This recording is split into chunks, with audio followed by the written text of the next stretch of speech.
محترم ناظرین، آپ کی خدمت میں ایک مرتبہ پھر سلام عرض کرتے ہیں۔ آپ ملاحظہ فرما رہے ہیں پروگرام مذاکرہ،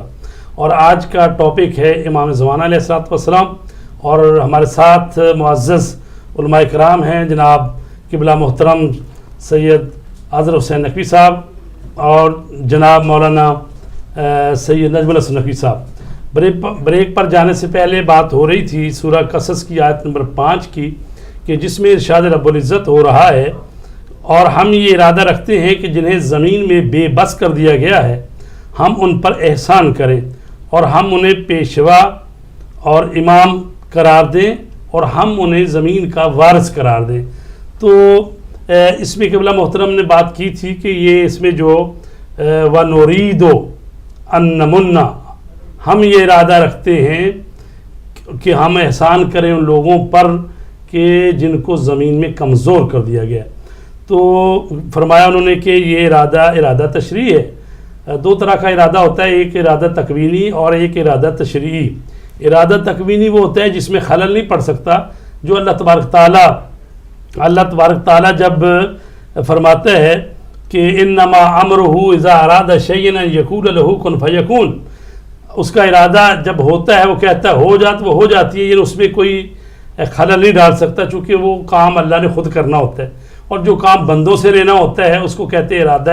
تشریعی۔ جیسے کہتا ہے اقیموا الصلاۃ وآتوا الزکوٰۃ، نماز پڑھو زکوٰۃ دو، اگرچہ بھی یہ بھی اللہ کا ارادہ ہی ہے لیکن یہ ارادہ تشریعی، شریعت والا ارادہ ہے۔ تو اگر یہ ارادہ جو ہے اس آیت میں ارادہ تشریعی ہے کہ اللہ کا یہ ارادہ ہے کہ جن کو کمزور کر دیا گیا تو ہم ان کو امام بنائیں گے، وَنَجْعَلَهُمْ أَئِمَّةً، ایک تو اس میں یہ ہے فرمایا جمع کا صیغہ ہے اس میں کہ ہم ضمیر بھی ہے کہ ہم اس کو جن کو کمزور کر دیا گیا ہے ان کو امام نہیں، آئمہ یہ بھی جمع کا صیغہ ہے، تو ان کو امام بنائیں گے اور ان کو ہم وارث قرار دیں گے۔ تو قبلہ محترم اس کی مزید وضاحت فرما دیں کہ آیا یعنی اللہ تبارک تعالیٰ نے جو، جیسا کہ ہمارا نظریہ ہے کہ امام جو ہیں وہ اللہ ہی مقرر کرتا ہے اور اسی کے ارادے سے وجود میں آتے ہیں اور نبی جو اس کا اعلان کرتے ہیں، تو اس میں جو اس طرح سے لگتا ہے جیسے کہ ایک قوم ہے جس کو ضعیف کر دیا گیا ہے اور پھر اللہ ان کو اب امام کرا، پہلے ان کی وہ ضعف ہے، ان کی وہ یعنی کمزوری ہے، پھر اللہ نے ان پر احسان کیا اور ان کو امام بنا دیا۔ اس پر ذرا مزید بولنے کی ضرورت ہے۔ جی میں عرض کروں گا دو زاویوں سے۔ ایک تو زاویہ یہ ہے کہ یہ جو اللہ کا ارادہ ہے یہاں پہ استعمال ہوا ہے، سورہ نور میں اللہ فرماتا ہے میرا وعدہ ہے، وعد اللہ الذین آمنوا منکم، آمنوا وعملوا الصالحات منکم، تم میں سے جو صاحبان ایمان ہیں، لَيَسْتَخْلِفَنَّهُمْ فِي الْأَرْضِ، کہ ہم ان صاحبان ایمان کو زمین میں خلافت عطا کریں گے، یعنی وہی ان کو قیادت کا رول جو ہے وہ دیں گے، كَمَا اسْتَخْلَفَ الَّذِينَ مِن قَبْلِكُمْ، جو ان سے پہلے، جیسا کہ ہم نے پہلے بھی بنایا اس میں 3 وعدے بنی اسرائیل میں، اس میں 3 وعدے اللہ نے کیے ہیں، وَلَا يُمَكِّنَنَّ لَهُمْ دِينُهُمْ الَّذِي ارْتَضَىٰ لَهُمْ۔ تو اسی طرح پروردگار، اچھا یہ جو وعدے ہیں پروردگار کے، تو یہاں امامت کے مفہوم کو 2 زاویوں سے دیکھا جا سکتا ہے۔ ایک وہ زاویہ ہے جو جس کا تعلق ہم کہتے ہیں ارادہ تکوینی سے ہے، اور وہ وہی ائمہ ہیں جو کہ 12 جانشین ہیں نبی اکرم صلی اللہ علیہ وآلہ وسلم کے، پروردگار نے ان کو جو ہے اپنا نمائندہ قرار دیا ہے وہ حضرت کے، اور ان کو اللہ امامت دے چکا ہے، وہ ان کو ان کی امامت ثابت شدہ ہے، لیکن وہ لیڈنگ کیڈر، وہ لوگ جن کو اللہ قیادت کا رول عطا کرے گا، یہ وہ خواص کہہ لیں، وہ لوگ کہہ لیں، وہ انسان پسے ہوئے کہہ لیں، جن کو ہم یہ بھی ہماری روایات میں موجود ہے کہ حضرت جب تشریف لائیں گے تو 313 ساتھی جو ان کے ساتھ ہوں گے، اس میں بہرحال کون کون ہوگا وہ پھر علیحدہ ایک بحث ہے۔ تو وہ مستضعفین جو تاریخ میں بھی رہے ہیں، چونکہ بعض روایات میں کچھ انبیاء کے اصحاب ہیں وہ حضرت کے ساتھ معشور ہوں گے، اصحاب کہف کا ذکر ہے، کچھ خواتین کا ذکر ہے، تو تاریخ بشریت کے اندر جو لوگ حالت استضعاف میں جو پسے ہوئے لوگ رہے ہیں اور اس ظالمانہ نظام کے خلاف انہوں نے اپنی قربانیاں دی ہیں، اور ابھی بھی یہ سلسلہ جو ہے وہ جاری و ساری ہے، لہٰذا ان لوگوں کو بحیثیت مجموع پروردگار ایک لیڈنگ رول دینا چاہتا ہے، وہ لیڈنگ رول لوگوں میں اس وقت میسر آئے گا کہ جب لوگ خود آمادہ ہوں گے. یعنی اللہ کا ارادہ ہے، یہ ارادہ اس اعتبار سے ہے کہ لوگ آمادہ ہوں تاکہ پروردگار ان کو وہ رول دے کہ دنیا کی قیادت کے نظام کو وہ سنبھال سکیں. اور ظاہر ہے کہ حضرت مہدی صلوات اللہ وسلم علیہ براہ راست ایک شخصیت نہیں ہوگی، بلکہ یہ بہت سارے ان کے کیا کہتے ہیں ہراول دستہ جو ہے، ہاں ان کا ہراول دستہ. اس کا مطلب یہ ہوا کہ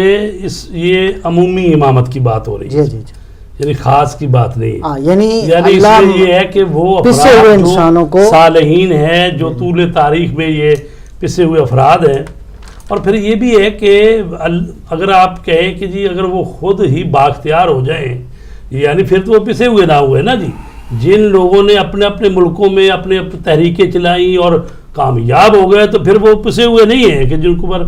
پسے ہوئے ہیں وہ ضعیف ہیں. اگر وہ واقعاً اپنے ہاتھوں میں اپنی تقدیر لے ہی لیتے ہیں تو پھر وہ ظاہر ہے وہ پسے ہوئے نہیں ہیں. تو اس میں کہا گیا ہے کہ ہم ان کو زمین کا وارث قرار دیں گے. لیکن یہ دنیا کے ہر خطے میں آہستہ آہستہ یہ آمادگی لوگوں میں پیدا ہوگی، انسان آمادہ ہوں گے بحیثیت مجموع. اور ہم دیکھتے ہیں کہ حضرت امام خمینی رضوان اللہ تعالیٰ علیہ کی کامیاب تحریک کے بعد اب دنیا کے اندر بیداری کی لہر ہے. اور دنیا کے اندر میں اس کو اس نقطے اس زاویے سے بھی عرض کروں گا کہ اس وقت وہ دور ہے کہ جس دور کے اندر اہل بیت علیہم السلام کا مکتب، اہل بیت علیہم السلام کا جو سکول ہے، دنیا کے تمام تر تمدنی تصورات، دنیا کی تمام تر ثقافتوں، دنیا کے تمام تر سیاسی اقتصادی نظاموں کے خلاف اس وقت بالکل سینہ تان کے قد علم کیے ہوئے کھڑا ہے، اور دنیا کو یہ دعوت دے رہا ہے کہ دنیا کی تمام تر مشکلات کا حل ہمارے پاس ہے. یہ ایک سلسلہ آغاز ہوا ہے، اور اس وقت دنیا کے اندر آپ دیکھ رہے ہیں ایک طرف ظلم کی آندھی چل رہی ہے اور پسے ہوئے انسان بالآخر ظلم کے خلاف آواز یعنی ہم کہہ سکتے ہیں خود ائمہ اطہار اور یہ خاندان عصمت طہارت جو ہے، ظاہر ہے کہ اس پر جتنے ظلم ہوئے ہیں اور جس طرح سے ائمہ طہار کو اسیر کیا گیا، بعض کو جلا وطن کیا گیا، اور اسی وجہ سے تو امام زمانہ علیہ الصلوۃ والسلام جو ہے غائب ہوئے. وإلا اگر حالات روح براہ ہوتے تو ان کو غائب ہونے کی ضرورت کیا تھی؟ تو لہٰذا اس آیت میں بھی اگر عمومیت بھی ہو تو اس میں وہ بھی تو شامل ہی ہے نا جی. خود امام زمانہ غائب خود تو نہیں نہ ہوئے. جی تو قبلہ میں آپ سے ایک روایت کو تھوڑا سا میں اسی طرح، مثل الامام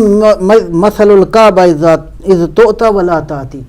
یہ خود امام جو محور ہے اس ساری نظام کا، یعنی خود لوگ آمادہ ہوں کہ اس کی بارگاہ کی طرف جائیں. جب دنیا کے انسان اس مرحلے پہ پہنچ جائیں گے کہ اس امام کی قیادت میں ساری دنیا کے اندر، عالم انسانیت کے اندر دین کا پرچم لہرائے، اس وقت امام کا ظہور بالکل معقول ہے. لیکن یہاں ایک اور سوال پیدا ہو گیا، وہ یہ ہے کہ جب لوگ آمادہ ہی نہیں ہیں تو امام کو بھیجنے کی کیا ضرورت ہے؟ جب اللہ تبارک تعالیٰ یہ ایک طرف تو یہ فرماتا ہے کہ میں کسی پر جبر نہیں کرتا، ٹھیک ہے، اور تم اختیار کے ساتھ ایمان لے آ جاؤ، اور اب جو امام آیا ہے اور وہ اس کے سٹینڈرڈ کے ہے ہی نہیں لوگ، یا وہ ساتھ دینے کے لیے تیار ہی نہیں ہے، تو ظاہر ہے کہ نبی بھی جتنے ہی آتے رہے ہیں وہ آتے رہے ہیں، تو ظاہر لوگ کب تیار ہوتے تھے؟ لوگ تو ساتھ نہیں دے رہے ہوتے. جو بھی نبی آئے 1,24,000 رسول پاک جب آئے ہیں تو ظاہر ہے ایک نئی سوشیالوجی کی تھیوری کو آپ نے وہ بیان کر دیا. میں بھی عرض کر لوں، دیکھیں یہ مرحلہ وار امام کے وجود کا فائدہ ہے، وجود ہو لطف تصرف ہو لطف آخر، یعنی امام کے وجود کا فائدہ ہے. اور دوسرا مرحلہ یہ ہے کہ بقول شہید مطہری کے انسان آہستہ آہستہ باوجود ان تمام تر مشکلات کے بالآخر ترقی کی منازل کو طے کر رہا ہے. لہٰذا اس میں کوئی شک نہیں ہے کہ اس عالمی نظام کے قیام کے لیے خود عالم تیار ہو تاکہ عالمی قیادت کا تصور جو ہے وہ بہت ضروری ہے. ایسے ایسے قبلہ میں آپ سے سوال کر رہا ہوں یہ کہ امام جو غائب ہوئے ہیں اس کی جو وجوہات ہیں ان میں سے چند اپنے اس کی وجوہات تو علماء کتب و تواریخ نے بہت سارے لکھی ہیں، لیکن چونکہ وقت کا بھی خیال رکھنا، اس کے ساتھ تھوڑا تھوڑا میں چند ایک پوائنٹ کی طرف بات کروں گا. خلاق عالم نے ہدایت خلق کے لیے 1,24,000 انبیاء بھیجے ہیں. جی بے شک. اور ان میں سے سب سے آخری جو ہیں وہ ہے حضرت محمد مصطفیٰ صلی اللہ علیہ وسلم. اور سارے نبیوں کے اوصاف جو تھے وہ جناب پیغمبر اسلام میں جمع کر دی. اب پیغمبر اسلام نے یقیناً موت برحق ہے، اس کائنات سے روپوش ہونا ہے، جانا ہے، تو وہ سارے کے سارے اوصاف جو ہیں وہ جناب علی مرتضیٰ میں منتقل ہو گئے. اور اس کے بعد ایک سلسلہ ہے، جیسا کہ پیغمبر اسلام نے خود بھی فرمایا تھا کہ میرے جو ہیں وہ 12 خلیفہ ہوں گے، میرے 12 نائب ہوں گے، میرے 12 جو ہیں وہ، تو ان کے بارے میں فریقین نے اس بات کو قبول کیا ہے کہ پیغمبر کے یہ ارشادات، یہ فرمودات موجود ہیں. بہرحال یہ ایک سلسلہ ہے. تو یہ سلسلہ چلتے چلتے جیسے آپ نے فرمایا کہ پہلے ائمہ کو جو ہے وہ شہید کر دیا گیا، ان کو قتل کر دیا گیا. تو ایک وجہ ان کے غائب ہونے کی یہ بھی ہے کہ چونکہ وقت کا جو بادشاہ تھا، جیسے میں نے پہلے عرض کیا کہ ان کو یہ جو پیغمبر اسلام نے پیشین گوئیاں کی تھی ان کے علم میں تو یہ بات تھی. تو ایک تو اندیشہ یہ تھا کہ وہ قتل کر دیتا. تو جب وہ قتل کر دیتا تو یہ ایک سلسلہ جو ہے ہدایت کا یہ ختم ہو جاتا. لیکن اللہ سبحانہ وتعالیٰ نے چونکہ ہدایت کی ذمہ داری اپنے اوپر لی ہے، اس لیے اس نے اس سلسلے کو باقی رکھنا ہے. جس طرح حضرت عیسیٰ علیہ السلام کو دیکھ لیں کہ لوگوں نے تو قتل کر دیا ہے اپنی طرف سے، جس پر یہود و انصارہ کا اتفاق بھی ہے، لیکن اللہ سبحانہ وتعالیٰ نے اپنے اس نمائندے کو محفوظ کیا. اب بات یہ ہے کہ یہ حضرت ابراہیم علیہ السلام سے جو ان کے 2 بیٹے تھے، ایک حضرت اسحاق تھے اور ایک حضرت اسماعیل تھے. حضرت اسحاق سے جو انبیاء کا سلسلہ چلتا رہا اس میں آخری جو تھے حضرت عیسیٰ علیہ السلام تھے. اور خداوند متعال نے اس نسل سے ایک کو آسمان پر بلا لیا اور اسے محفوظ کر دیا، اور آج تک وہ جو ہے وہ زندہ ہے، موجود ہے.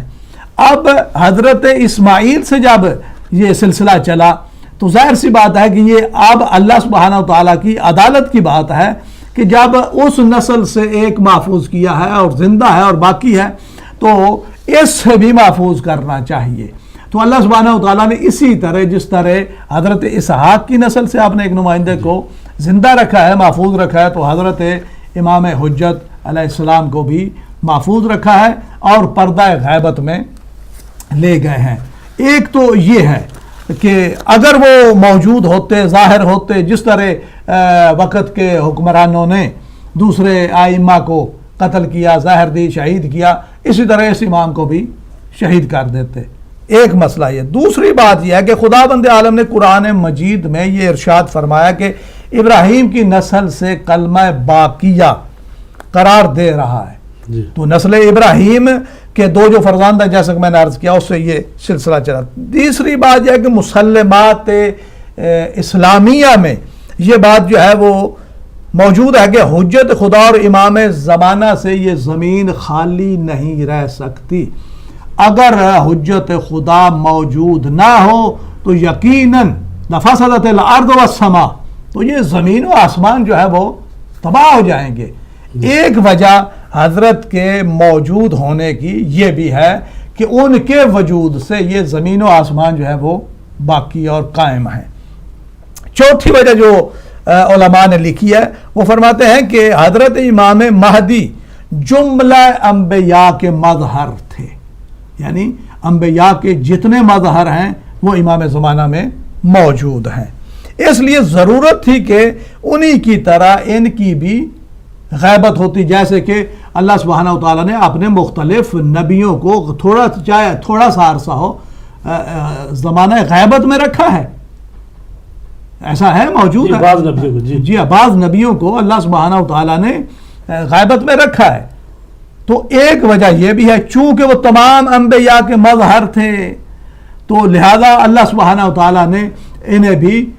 پردہ غیب میں رکھا. اور پانچویں وجہ جو بتاتے ہیں کہ قیامت کا عالم مسلم ہے اور واقعات قیامت میں امام مہدی علیہ السلام کا ذکر جو ہے وہ بیان کیا گیا ہے.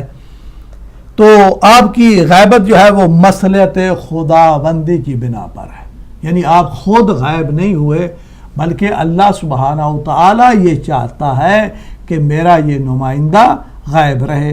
اور اسی طرح اس وقت تک یہ غائب رہیں گے، اور پھر جب ان کا ظہور ہوگا تو پیغمبر اسلام نے خود پیشین گوئی کی ہے کہ میرا یہ جو 12واں نشین ہے کہ جب اس کا ظہور ہوگا تو جس طرح یہ زمین ظلم و جور سے بھر چکی ہے وہ اسی طرح عدل و انصاف سے اسے بھر دے گا۔ بہت شکریہ قبلہ۔ بات قبلہ نے جو فرمائی ہے کہ امام کیوں غائب ہوئے، اور ظاہر اس میں لوگوں کا امتحان بھی مقصود ہے، اور حفظ جان امام بھی ہے، اور آزادی از طاغوت زمان وہ بھی ہے اس میں۔ تو بات یہ ہے کہ جو اللہ تبارک تعالیٰ اس پر قادر ہے کہ یعنی تقریباً 1174 سال ہو چکے ہیں، تو یعنی جو اتنے عرصے تک زندہ رکھ سکتا ہے خدا، تو اگر امام موجود ہوتے اور ان کی طرف کو ہاتھ بڑھاتا کہ ان کی جان کی حفظ ویسے ہو جاتی، وہ تعلیم بھی دیتے رہتے ہیں آہستہ۔ جب یہ ہے کہ لوگ خود سے ہی یعنی زمانے کے ساتھ ساتھ تغیر و تبدل ہوتا رہے، علماء محنت کرتے رہیں، لوگ آتے رہیں، ایک کیڈر تیار ہو جائے یا لوگوں کی آمادگی ہو جائے، تو اگر اس کو اس طرح سے لیا جائے کہ بھی خود پوری دنیا کو آمادہ کرنے کے ساتھ ساتھ اگر خود امام کی حفاظت کا ذمہ جیسے ابھی لیا ہوا اللہ نے کہ وہ غائب ہیں اور زندہ ہیں، تو کیا ایسا نہیں ہو سکتا تھا کہ وہاں پر غائب نہ رہتے، بلکہ وہ ان کو کوئی ان کی جان نہ لے سکتا، وہ اپنی تبلیغ کرتے رہتے اور موجود رہتے تاکہ جہان جو ہے وہ ان کی تبلیغات سے براہ راست فائدہ بھی اٹھاتا رہتا ہے، اور جو ہے وہ اس کو اگر اس نگاہ سے دیکھا جائے تو کیا یہ ٹھیک نہیں؟ میرا خیال ہے کہ دو زاویے بنتے ہیں۔ ایک طرف آپ کے اس سوال میں جیسے آپ نے فرمایا اللہ کی قدرت کا سوال ہے، تو خدا تو قادر ہے، اس میں کوئی شک نہیں ہے، لیکن دوسری طرف اس کی مشیت کا تقاضا کیا ہے کہ اس زمین کے اوپر نظام ہدایت کو باقی رکھنے کے لیے میرا خیال ہے، شاید میں یوں محسوس کر رہا ہوں کہ اس غیبت کو بھی اگر ایک لطف تصور کیا جائے بارگاہ ربوبیت سے تو شاید بے جا نہ ہو۔ وہ یہ ہے کہ خود یہ بھی انسانوں کے لیے ایک آزمائش ہے کہ راہبر پردے میں ہوں، اور اب آزمائش کی جائے کہ یہ لوگ کس قابل ہیں، کہ کیا واقعاً قابل ہیں کہ اپنے جوہر کو یہ دکھا سکیں۔ ابھی ہم دیکھتے ہیں، میں جس سے عرض کر رہا تھا شہید مطہری رضوان اللہ تعالیٰ علیہ، انہوں نے انسانی سوشیالوجی کے حوالے سے جو بعض چیزیں بات کی ہیں وہ یہ ہے کہ اس وقت تک ہم دیکھتے ہیں کہ انسان ترقی کے مختلف منازل کو طے کر رہا ہے، اور اس وقت بہت ساری چیزیں ایسی ہیں جس کا ادعا انبیاء کرتے تھے، ائمہ ہدیٰ علیہ السلام کرتے تھے، انسان کو سمجھ میں نہیں آتا تھا۔ میں اس کو اس زاویے سے اگر کہوں کہ خداوند عالم نے ہدایت کے لیے مختلف سورسز جو ہیں وہ وضع فرمائے ہیں۔ غریزہ ہدایت کا ایک ذریعہ ہے لیکن ناقص ذریعہ ہے، احساس حس حواس خمسہ ہدایت کا ایک ذریعہ ہیں لیکن اپنے دائرے میں وہ حجت ہے لیکن ناقص ذریعہ ہے۔ اس کے بعد ہم دیکھتے ہیں کہ فکر ہدایت کا ایک ذریعہ ہے لیکن نامکمل ذریعہ ہے،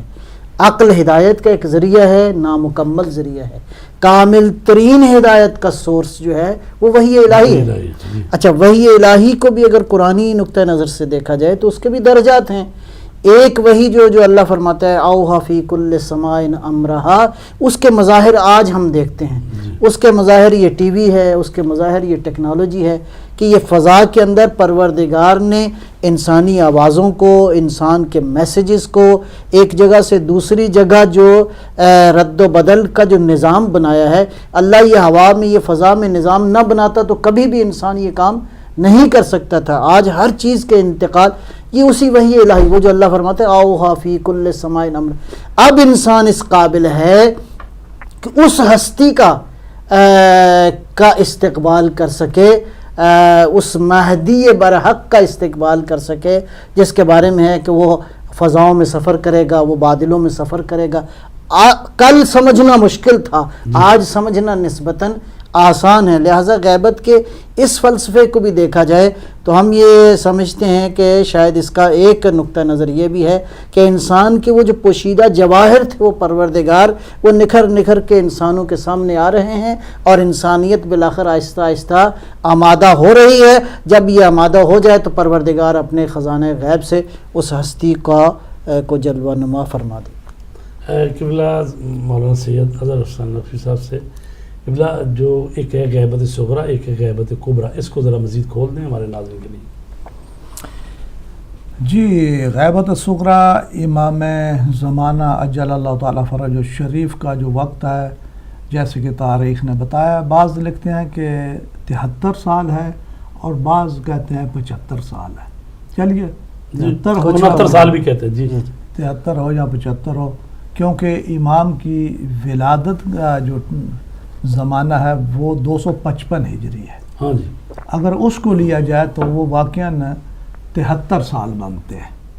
لیکن بعض کہتے ہیں کہ 5 سال وہ نہیں لیتے جو 260 ہجری میں غیبت صغریٰ شروع ہوئی، تو پھر وہ 5 سال ملائیں تو 69 میں 5 وہ بھی شامل. جی تو اس بہرحال وہ ایک تاریخ میں اختلاف، یہ زمانہ امام کا ہے. اور اس زمانہ میں امام علیہ السلام نے اپنے جو نائبین امام زمانہ جنہیں کہا جاتا ہے وہ 4 تھے. جی